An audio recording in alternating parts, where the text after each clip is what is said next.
Assalamualaikum warahmatullahi wabarakatuh. Mari klik subscribe di channel ini dan aktifkan tanda loncengnya untuk mendapatkan update pemberitahuan di video berikutnya.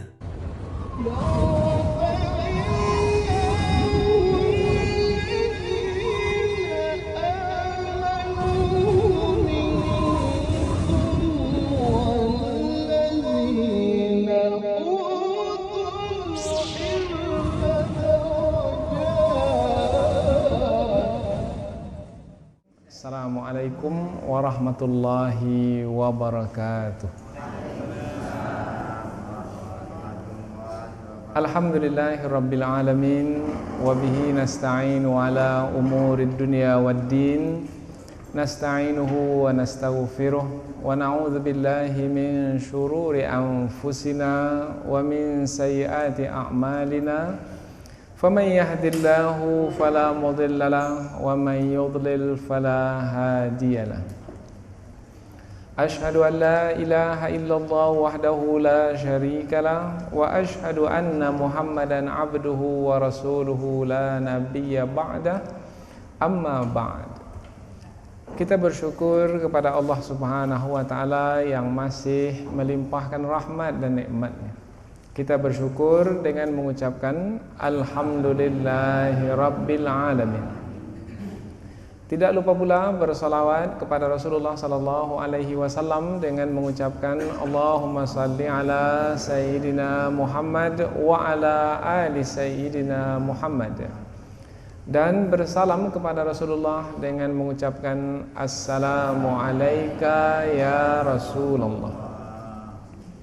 Alhamdulillah, pada kesempatan ini kita dapat kembali meneruskan pengajian tafsir ayat-ayat suci Al-Quran yang insyaAllah kita akan teruskan kepada ayat yang ke-26. Ayat yang ke-26 dari surah Al-Baqarah, yaitu ayat yang menerangkan tentang Allah Subhanahu wa ta'ala tidak malu di dalam membuat permisalan, meskipun permisalan tersebut berupa seekor nyamuk. Dan permisalan apabila Allah yang membuatnya atau menetapkannya, maka pasti ada hikmah di sebaliknya. Ada manfaat yang akan dipetik dari permisalan tersebut, meskipun permisalan itu berupa nyamuk, yaitu makhluk atau ciptaan Allah yang sangat kecil, yang nampaknya tidak berguna, hanya menghisap darah manusia, yang mendatangkan penyakit kepada manusia. Tetapi apabila Allah membuat permisalan dengannya, dengan nyamuk, pasti ada rahasia di sebaliknya.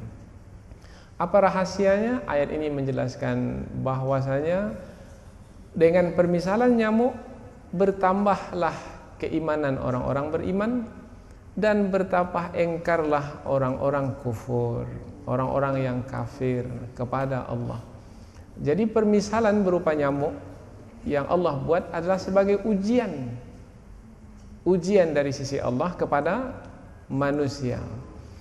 Dan akan nampaklah pada akhirnya orang-orang yang betul-betul beriman dan orang-orang yang enggan beriman, yang keluar dari keimanan dan enggan melakukan ketaatan. Inilah ayat yang akan kita bahas pada kesempatan ini insyaallah. Allah Subhanahu wa taala berfirman, A'udzubillahi minasyaitonirrajim. Bismillahirrahmanirrahim. Innallaha la yastahyi ay yadriba mathalan ma ba'udatan fama fawqaha. فَأَمَّا الَّذِينَ آمَنُوا فَيَعْلَمُونَ أَنَّهُ الْحَقُّ مِنْ رَبِّهِمْ وَأَمَّا الَّذِينَ كَفَرُوا فَيَقُولُونَ مَاذَا أَرَادَ اللَّهُ بِهَذَا مَثَلًا يُضِلُّ بِهِ كَثِيرًا وَيَهْدِي بِهِ كَثِيرًا وَمَا يُضِلُّ بِهِ إِلَّا الْفَاسِقِينَ. Innallaha la yastahi, sesungguhnya Allah tidak malu atau tidak enggan untuk ayyadriba mathalan, untuk membuat satu permisalan atau satu perumpamaan, yaitu berupa ma ba'udatan fama fawqaha, yaitu permisalan berupa nyamuk atau yang lebih kecil lagi dari nyamuk tersebut. Fa ammal ladzina amanu faya'lamuna annahu al-haqqu mir rabbihim. Adapun orang-orang yang beriman, apabila Allah membuat permisalan kemudian mereka mendengarnya, maka mereka mengatakan ini adalah benar dari Allah Subhanahu wa taala, dari Tuhan mereka. Kemudian tentang orang-orang kafir pula, wa ammal ladzina kafaru fayaquluna madza aradallahu bihadza mathala. Dan adapun orang-orang kafir, apabila mereka mendengar Allah membuat permisalan seperti nyamuk umpamanya, maka mereka mengatakan, apa yang Allah inginkan dengan permisalan yang seperti ini? Mengapa permisalan dengan nyamuk ini? Mengapa tidak permisalan dengan makhluk-makhluk Allah yang besar, yang agung umpamanya, yang tinggi nilainya dan lain sebagainya? Madza aradallahu bihadza mathala, apa sebenarnya yang Allah inginkan dari membuat permisalan ini? Yudillu bihi katsiran wa yahdi bihi katsira.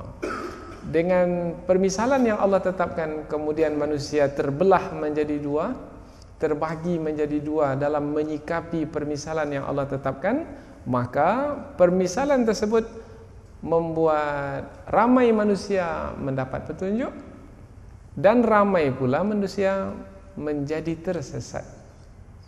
Dengan permisalan yang mendapat petunjuk ada, dan yang menjadi sesat pun ada. Wa ma yudhillu bihi illal fasikin, dan tidaklah yang sesat itu melainkan orang-orang yang telah keluar dari keimanan, telah keluar dari ketaatan. Inilah ayat yang akan kita bahas insya-Allah. Kita akan lihat ayat ini dengan lebih terperinci lagi. Pertama yang ingin kita bahaskan adalah kaitan ayat ini dengan ayat sebelumnya. Karena setiap ayat suci Al-Quran, meskipun satu ayat kita bahas, ayat yang satu itu tidak dapat dipisahkan dengan ayat yang sebelumnya, dengan ayat yang sesudahnya, karena ayat-ayat Al-Quran itu adalah satu kesatuan, seperti rantai antara satu dengan yang lainnya berhubungan dan tidak ada nampak mana pangkalnya, mana ujungnya, satu kesatuan. Begitu juga ayat suci Al-Quran. Jangan katakan pangkal Al-Quran adalah Al-Fatihah, Bismillahirrahmanirrahim, kemudian ujungnya adalah An-Nas, umpamanya minal jinnati wan nas. Tidak, karena Al-Quran itu adalah sebagai satu kesatuan. Yang tertulis seperti itu nampaknya di atas kertas, di dalam Alkitab, di dalam kitab suci, tetapi sebenarnya ia adalah satu kesatuan. Maka apabila kita menutup Al-Quran, khatam Al-Quran, biasanya apabila kita sudah sampai minal jinnati wan nas, kita nanti akan kembali ke pangkal. Bismillahirrahmanirrahim, alhamdulillahirabbil alamin, arrahmanirrahim, untuk menerangkan bahwasanya Al-Quran itu bukan terhenti dengan minal jinnati wan nas. Itulah penghujungnya, itulah ujungnya. Tidak, dia akan kembali lagi ke pangkal karena dia sebagai satu kesatuan. Dalam pengajian ilmu Al-Quran namanya Al-Wihdah Al-Mawdu'iyah, yaitu Al-Quran sebagai satu kesatuan. Jadi kita lihat kaitan ayat ini dengan ayat sebelumnya untuk menerangkan satu kesatuan dari ayat ini. Sebelum ini Allah Subhanahu wa taala telah menerangkan tentang kelompok orang-orang beriman, kemudian kelompok orang-orang kafir, kemudian kelompok orang-orang munafik. Nah, tentang orang-orang munafik Allah membuat permisalan. Permisalannya adalah orang munafik itu permisalannya sama seperti orang yang menghidupkan api, yang menyalakan api. Kemudian apabila api sudah menyala, mereka dapat cahayanya, Allah tarik cahayanya. Akhirnya orang munafik itu tenggelam dalam kegelapan kembali. Itu permisalan pertama. Allah buat dua permisalan sebelum ini tentang orang munafik. Permisalan yang kedua adalah seperti mereka itu di dalam hujan yang lebat, di malam hari. Mereka ketakutan karena ribut atau petir bisa saja menyambar mereka dan guruh bisa saja memekakkan telinga mereka. Nah, apabila kilat itu berkilau, mereka berjalan. Apabila hilang, lenyap, maka mereka pun berhenti. Mereka dalam kesengsaraan. Begitulah keadaan orang-orang munafik dengan permisalan yang kedua tadi. Nah, apabila Allah membuat permisalan, orang-orang yang enggan untuk beriman kepada Al-Quran ketika Al-Quran ini diturunkan kepada Rasulullah dan disampaikan kepada manusia. Nah, ada yang enggan mengatakan, mengapa Allah buat permisalan-permisalan seperti itu?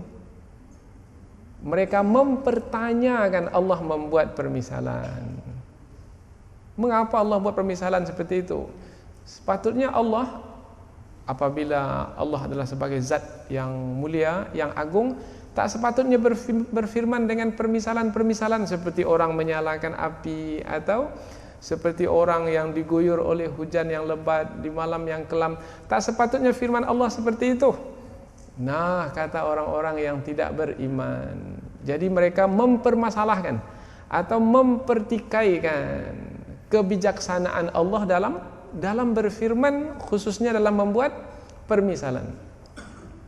Bahkan kalau kita lihat lagi sebab turun ayat ini dari buku umpamanya Al-Wahidi, Asbabun Nuzul, sebab turun ayat ini, di situ disebutkan bahwasanya di dalam ayat yang lain Allah membuat permisalan dengan lalat.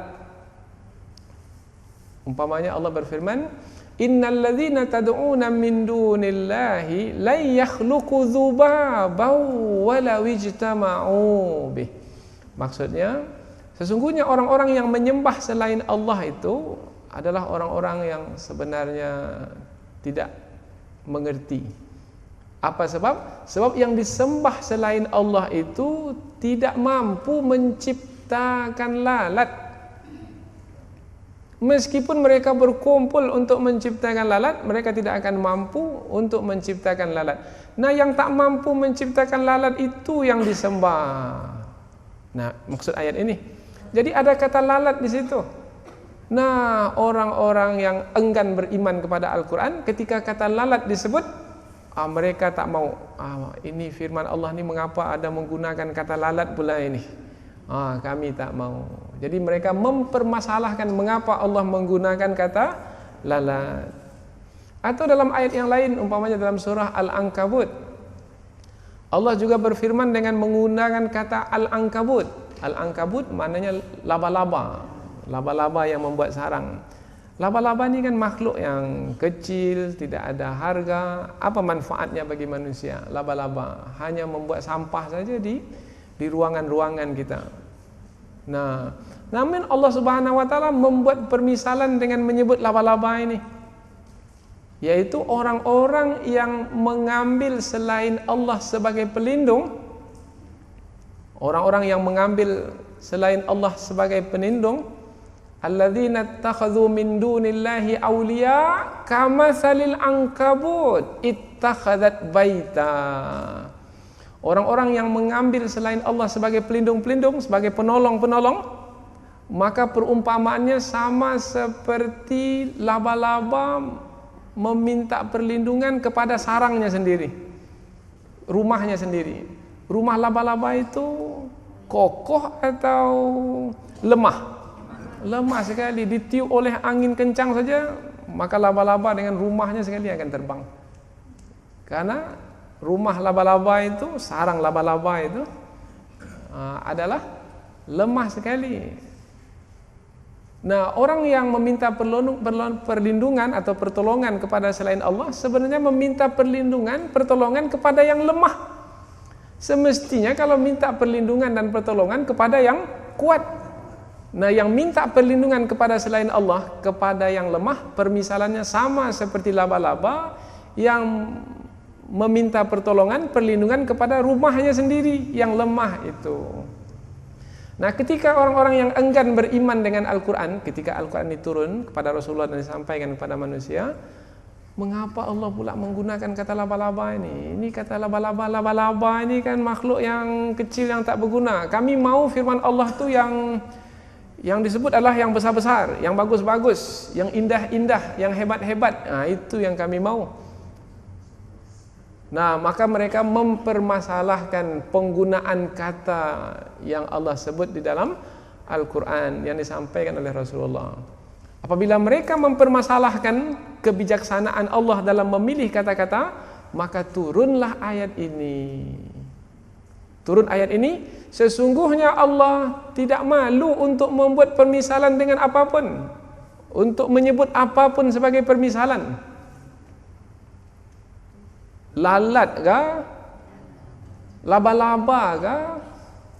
Pada permisalan yang lain, keledai kah? Ada lagi anjing, anjing juga sebagai permisalan. Masih banyak lagi permisalan-permisalan lain. Apapun yang Allah sebut untuk menerangkan kepada manusia melalui permisalan, sebenarnya Allah berhak untuk berbuat demikian dan Allah tidak akan malu untuk membuat permisalan itu. Nanti kita akan bahas apa makna Allah malu ini. Sekarang kita baru membahaskan tentang sebab turun ayat ini. Jadi sebab turun ayat ini, mengapa ayat ini turun? Ayat ini turun karena ada pengingkaran atau ada keengganan dari orang-orang kafir. Mengapa Allah menyebut lalat, menyebut laba-laba, menyebut hewan-hewan yang nampaknya kecil tak berguna? Mengapa Allah menyebutnya dalam firman-Nya? Sebenarnya tidak sepatutnya mereka berbuat demikian atau mengatakan yang demikian itu, sebab adalah hak Allah, kebijaksanaan Allah. Apabila Allah berfirman dengan apa saja, pasti di sebalik itu ada hikmahnya, ada rahasianya. Ini sebab turun ayat ini. Karena sebelum ini disebutkan permisalan tentang orang-orang munafik, maka Allah Subhanahu wa taala tidak malu untuk membuat permisalan. Meskipun permisalan itu menyalakan api atau hujan yang lebat atau nyamuk sekalipun. Di dalam ayat ini Allah memunculkan permisalan berupa nyamuk. Sesungguhnya Allah tidak malu untuk membuat permisalan berupa seekor nyamuk atau yang lebih kecil lagi dari nyamuk. Baik. Sesungguhnya Allah tidak malu. Ulama tafsir terbagi menjadi dua kelompok di dalam memahami kata malu ini. Pertama, sekarang kita bahas apa makna malu itu dari sisi bahasa. Biasanya yang malu ini adalah kita manusia. Nah, maka ada di antara ulama tafsir berat untuk menetapkan kata malu ini pada sisi Allah. Apakah Allah itu malu juga sama seperti kita? Maka sekarang dibahaskan dahulu makna malu. Malu maknanya adalah kesusahan yang ada di hati terhadap perkara-perkara yang bisa membuat kita menjadi jatuh kemuliaan atau menjadi buruk dan hina di hadapan manusia. Kesusahan di hati terhadap sesuatu perkara yang bisa membuat kita menjadi hina, menjadi jatuh. Nah, umpamanya, contoh apa umpamanya?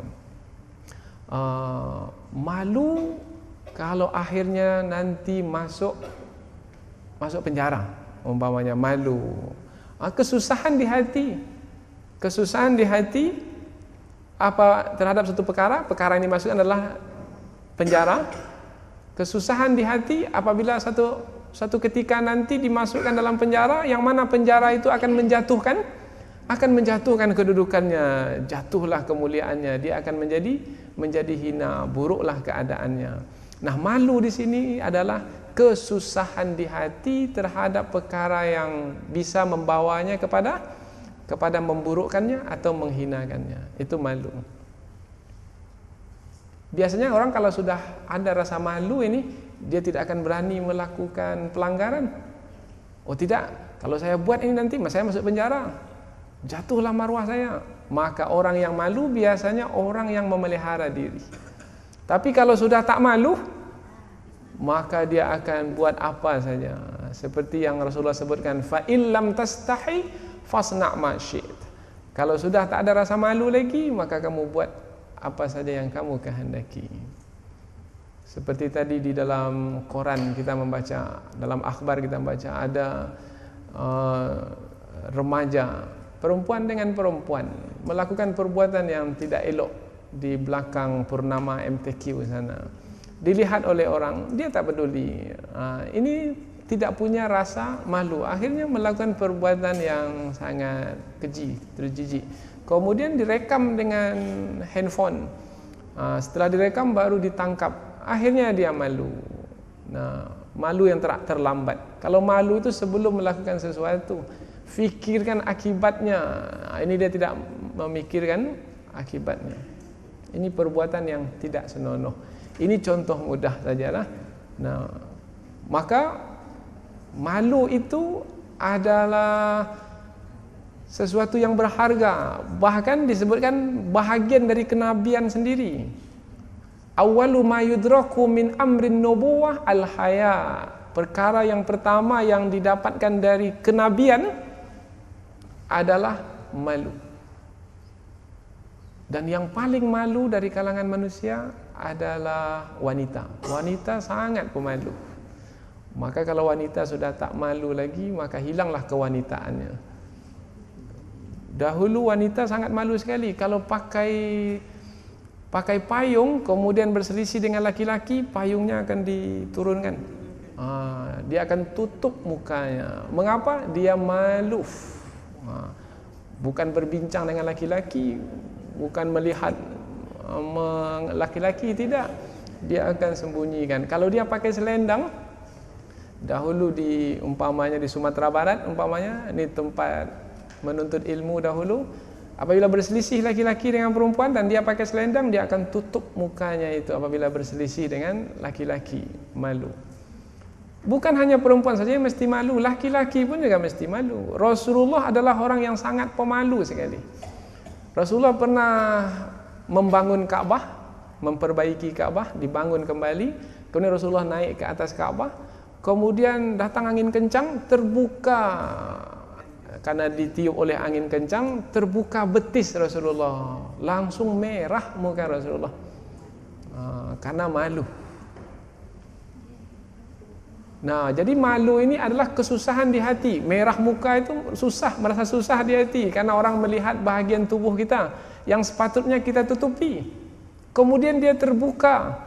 Nah, ada rasa kesusahan di hati, yaitu kesusahan terhadap perkara yang bisa memburukkan kita, menjatuhkan kedudukan kita, karena tubuh yang mesti ditutup terbuka. Itu adalah rasa malu. Kalau sudah terbuka, tak juga ada rasa kesusahan di hati, bermakna tidak malu. Bagaimana sekarang masyarakat kita ini? Banyak rasa malunya?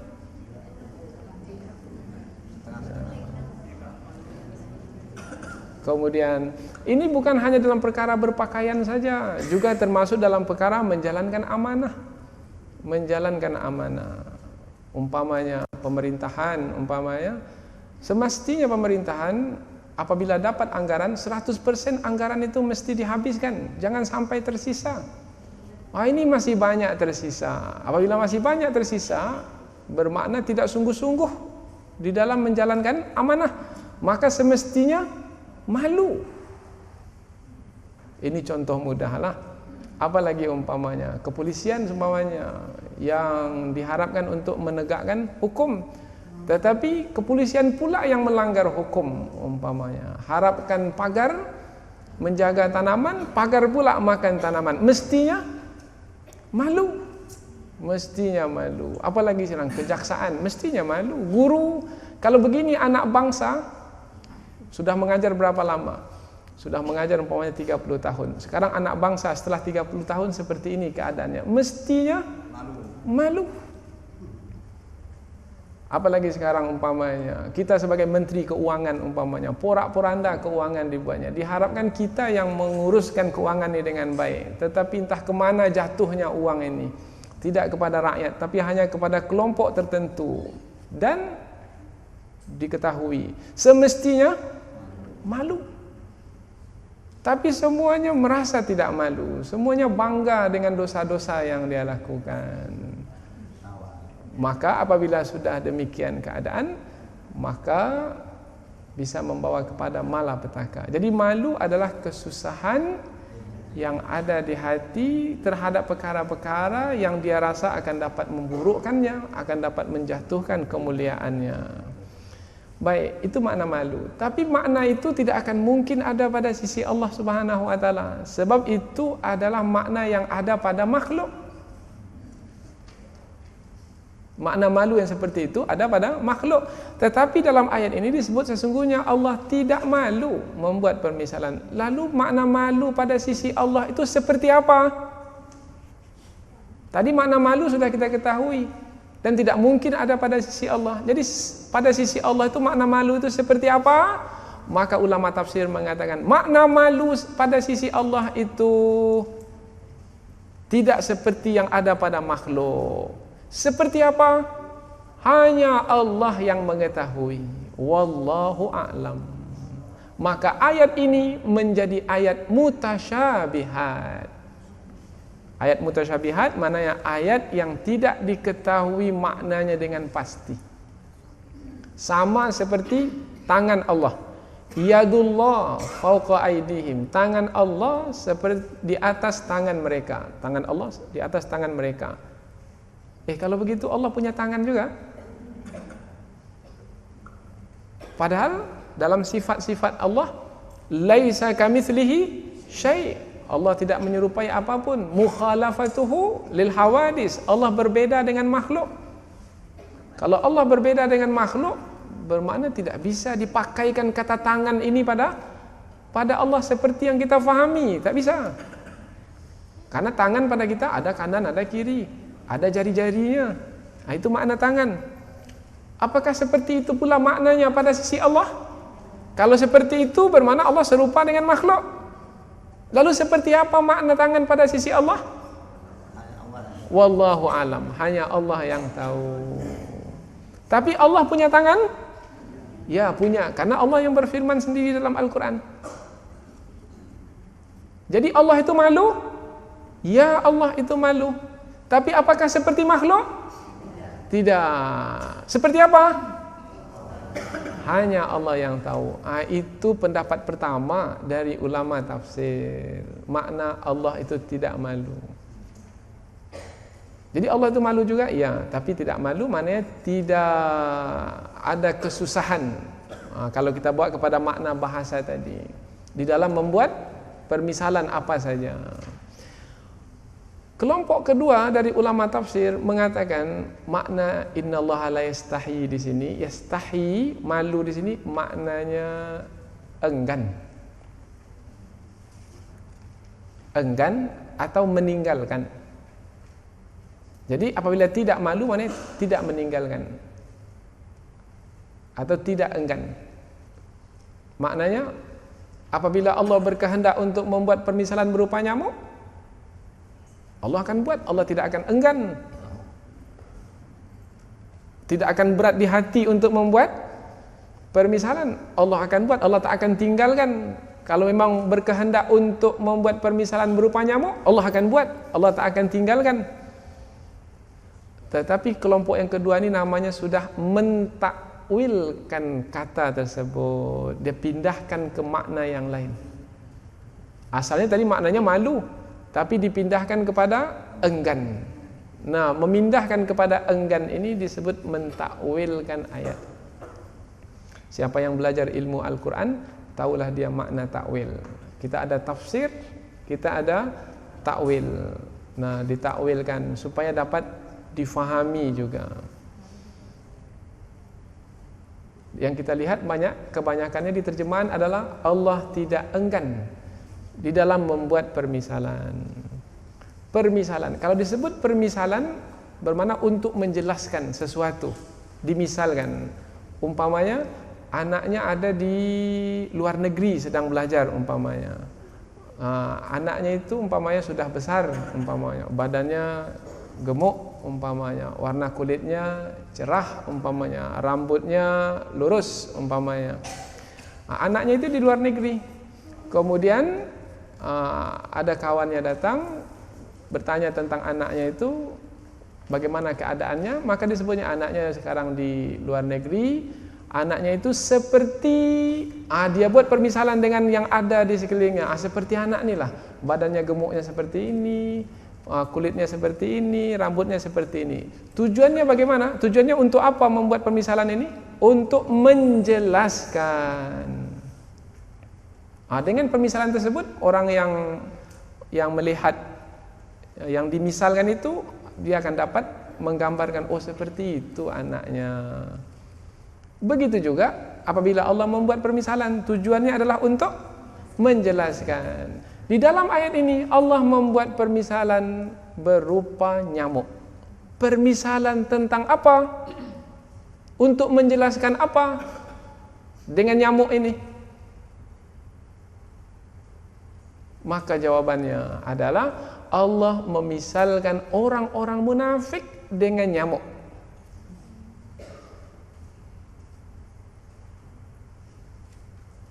Di mana letak permisalan ini? Ini perlu penjelasan. Baik, kita berikan penjelasan.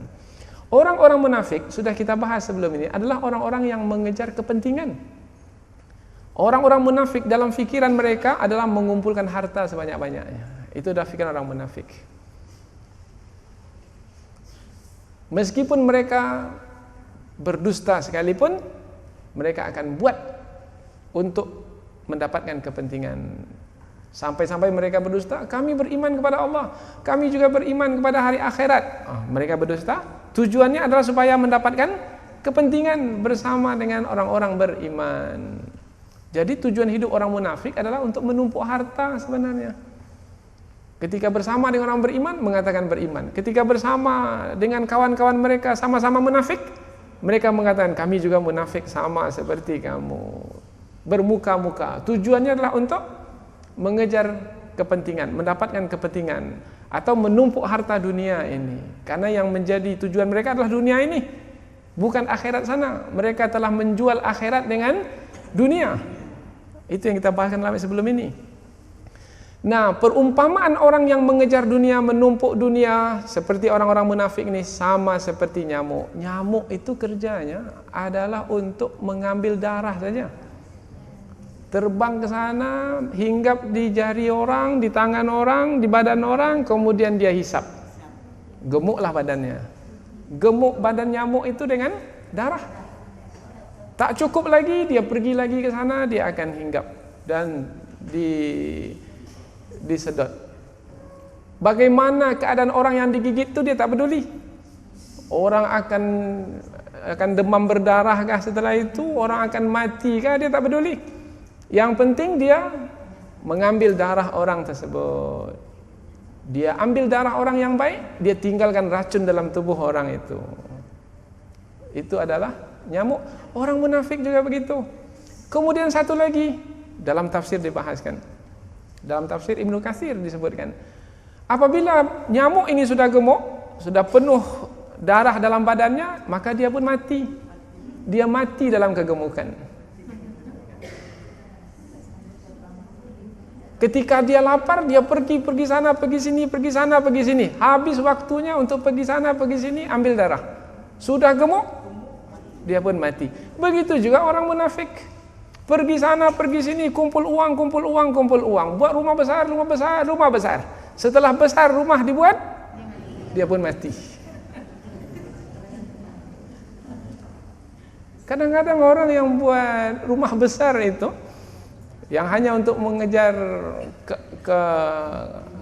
kesombongan di dunia ini, kadang-kadang hanya menikmati 1-2 tahun saja di rumah yang besar itu. Setelah itu anak-anaknya bergaduhlah dalam rumah itu lagi. Semestinya kalau mau buat rumah besar ketika muda, sehingga lama menikmatinya. Ingat ketika sudah tua. Karena memang tujuannya adalah untuk menumpuk harta itu, betul.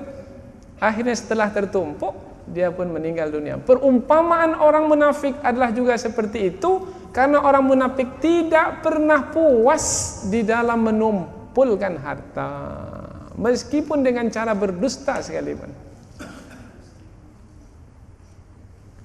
Oh, jadi rupanya Allah membuat permisalan dengan nyamuk ini bukan membuatnya sembarangan begitu saja.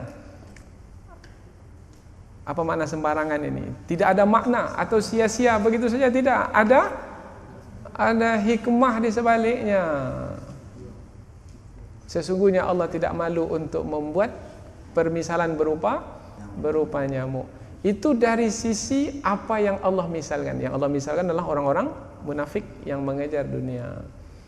Kemudian mengapa di sini Allah membuat permisalan berupa nyamuk? Tadi sudah dinampakkan. Dan yang kedua dari sisi kekuasaan Allah. Kalau Allah buat permisalan berupa nyamuk, nyamuk adalah makhluk yang sangat kecil sekali.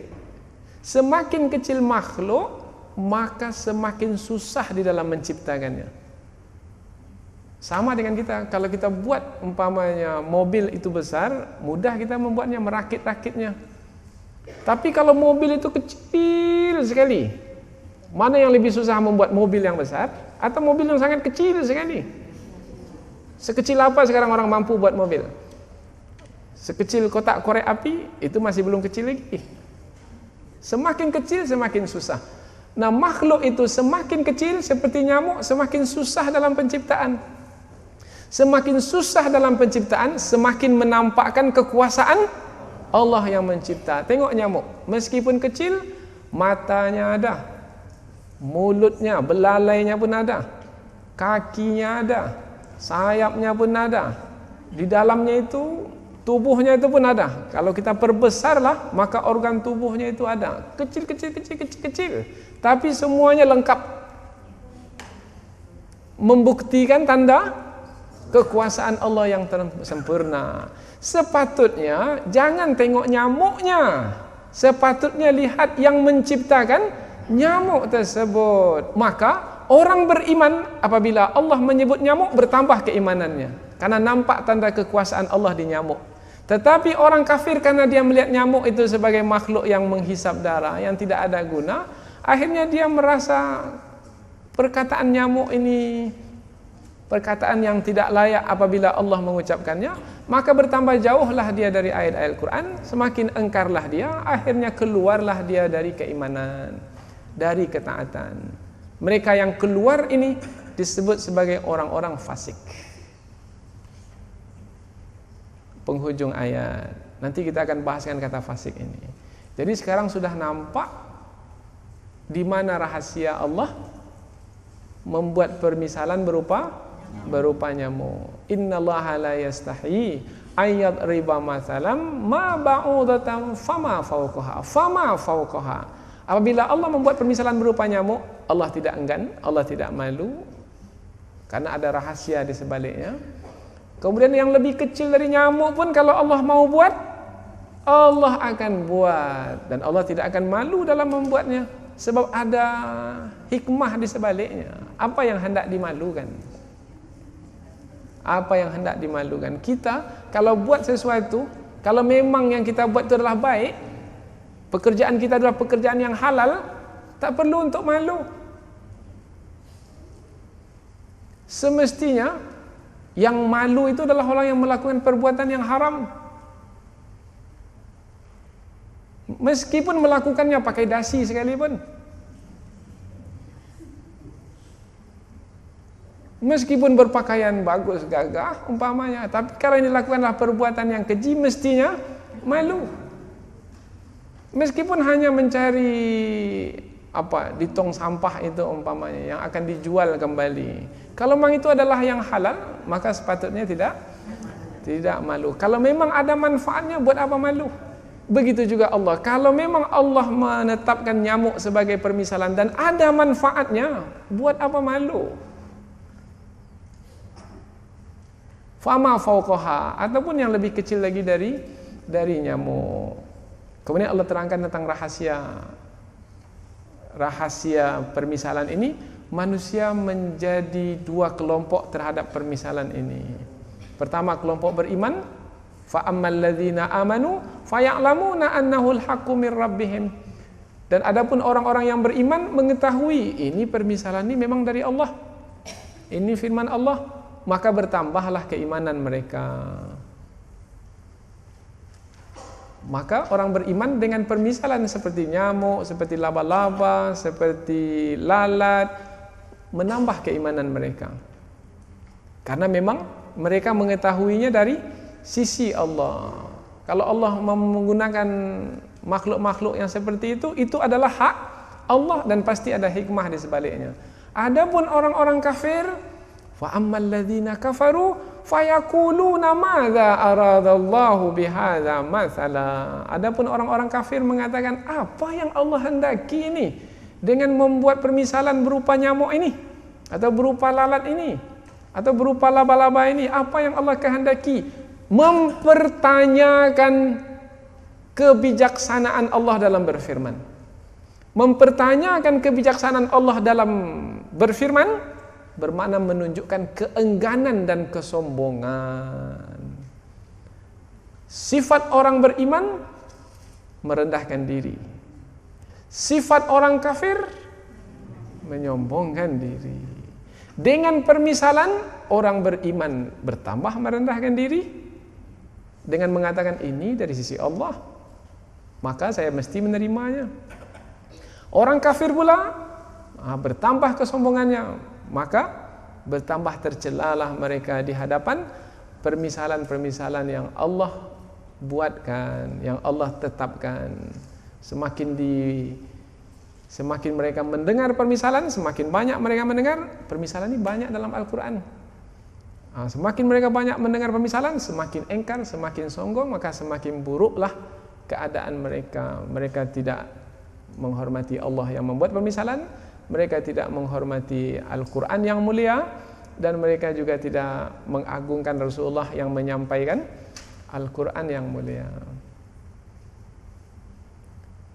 Wa ammal ladzina kafaru fayaquluna madza aradallahu bihadza mathala yudillu bihi katsiran wa yahdi bihi katsira. Ini dia ujian di dalam hidup. Salah satu ujian adalah permisalan yang Allah sebut di dalam Al-Quran. Dengan permisalan tersebut, maka ia sebagai ujian bagi orang-orang beriman. Ujian tersebut mendatangkan manfaat. Orang beriman berhasil dalam ujian, yaitu menghormati Allah, mengagungkan Allah, memuliakan Allah. Orang-orang kafir gagal dalam ujian. Dengan permisalan tersebut, mereka menghinakan Allah, mereka merendahkan Allah. Mengapa Allah buat permisalan seperti ini? Ujian itu dua saja pada akhirnya. Ujian-ujian yang dibuat pun di sekolah-sekolah pun dua juga pada akhirnya, yaitu menampakkan yang berhasil dan menampakkan yang gagal. Begitu juga permisalan dalam Al-Quran adalah sebagai ujian, menampakkan yang berhasil dan menampakkan yang gagal di dalam hidup. Yang berhasil yang beriman, yang gagal yang kafir. Penutup ayat, wa ma yudillu bihi illal fasikin. Dan tidaklah yang sesat itu, dan tidaklah permisalan ini membuat manusia sesat kecuali manusia yang akan sesat dari permisalan ini adalah orang-orang yang fasik. Begitulah makna yang lebih cepat untuk dapat kita fahami. Orang-orang fasik ini yang akan sesat. Orang-orang fasik. Apa makna fasik di sini? Rasanya dahulu sudah pernah ada yang bertanya tentang makna fasik ini. Fasik itu maknanya terkeluar atau terkelupas kalau kita bawa kepada buah. Umpamanya disebut begini, fasiqal al-burtuqal min kishriha. Maknanya terkelupas kulit jeruk itu dari isinya. Kalau jeruk itu dia terkelupas dari kulitnya, tadi kulitnya itu bersama dengan isinya, jeruk itu. Tapi kalau kulitnya itu sudah fasik, kulit itu sudah fasik, maka dia terkelupas. Kalau terkelupas, maka dia sudah terpisah antara kulit dengan isi. Kita ini manusia bersama Allah di dalam beragama, di dalam menjalankan agama ini kita bersama Allah. Apabila kita jalankan agama di dalam agama, maka kita bersama Allah. Tetapi kalau kita tinggalkan agama, kita lepaskan agama, maka kita terkeluar dari agama. Maka kita sudah tidak lagi bersama dengan Allah. Putus hubungan dengan Allah. Maka orang yang tidak beriman tidak akan menjalankan perintah Allah. Yang tidak menjalankan perintah Allah bermakna dia telah terkeluar. Telah terkeluar. Terkeluar ini disebut fasik. Maka orang yang fasik pertama adalah orang yang kafir. Karena tidak beriman kepada Allah, tidak menjalankan perintah Allah. Yang kedua, orang yang fasik adalah mengaku beriman, tetapi tidak menjalankan perintah Allah. Kalau kita tanya, apa agama? Maka dia jawab, Islam. Agama Islam. Tetapi ada perintah Allah, dirikanlah solat, dia tak solat. Puasa, dia tak puasa. Keluarkan zakat 2,5% itu, ini dah cukup nisabnya ini. Sudah 1 tahun uang itu di tangan, harta itu dipegang. Keluarkan zakatnya 2,5%, dia tak mau mengeluarkannya. Ini orang seperti ini tidak menjalankan perintah. Ini pun juga disebut fasik. Jadi orang yang fasik adalah orang yang keluar dari agama Islam. Orang yang fasik adalah orang yang melakukan dosa besar ataupun juga yang melakukan dosa kecil, juga disebut fasik. Jadi fasik ini lebih umum katanya. Maka apabila pergi haji, jangan melakukan kefasikan. Umpamanya kefasikan ini umpamanya menipu, mencela, apalagi yang lain. Nah, apabila mau menjaga diri dari kefasikan, kefasikan yang dimasukkan bukan keluar dari keimanan, tidak. Kalau kaitannya dengan jemaah haji ini, jangan melakukan dosa besar dan juga jangan melakukan dosa-dosa kecil. Maka kalau mau menahan diri dari kefasikan ini, maka nanti akan kembali bersih suci sama seperti keadaan ketika dilahirkan. Faman hajja walam yarfus walam yafsuq. Ada kata fasik di sini. Walam yafsuq kharaja min dzunubihi kayaumin waladathu ummuh. Siapa yang pergi haji kemudian dia tidak melakukan kefasikan, tidak pula melakukan rafas, perbuatan yang tercela, maka dia kembali bersih suci, dosa-dosa itu akan dihapuskan darinya dan dia bersih sama seperti keadaan dia ketika dilahirkan oleh ibunya.